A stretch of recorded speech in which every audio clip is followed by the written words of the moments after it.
چیست این باران که دلخواه من است؟ زیر چتر او روانم روشن است. چشم دل وا می کنم، قصه یک قطره باران را تماشا می کنم در فضا. همچو من در چاه تنهایی رها، میزند در موج حیرت دست و پا. خود نمیداند که میافتد کجا. قطعه باران ساخته کیوان ساکت از نظر شما خواهد گذشت.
گل همیشه بهارم، به جز غم تو چه دارم؟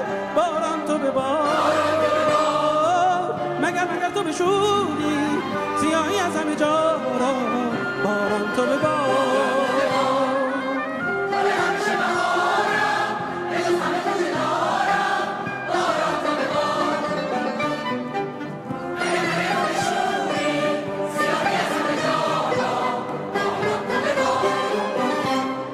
جاودان به نسیم سحر سوگند، شادمان به تو پیوسته هستم.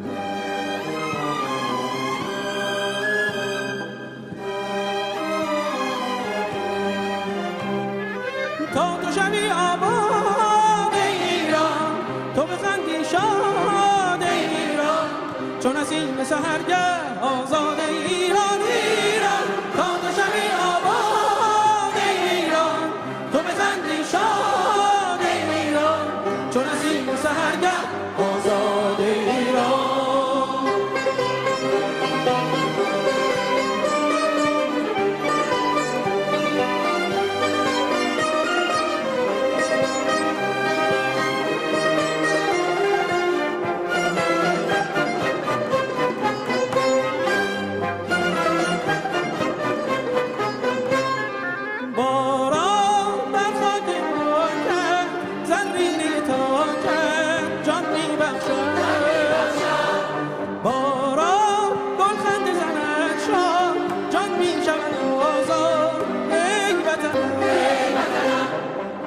گل همیشه بهارم، به جز غم تو چه دارم؟ باران تو به بار، مگر تو بشوری سیاهی از همه جا را. باران تو به بار،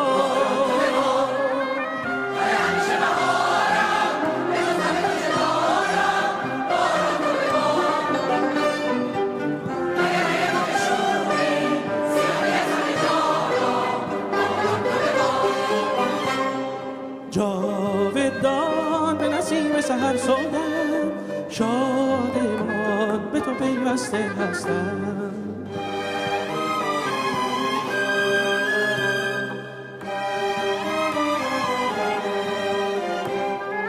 تا تو شوی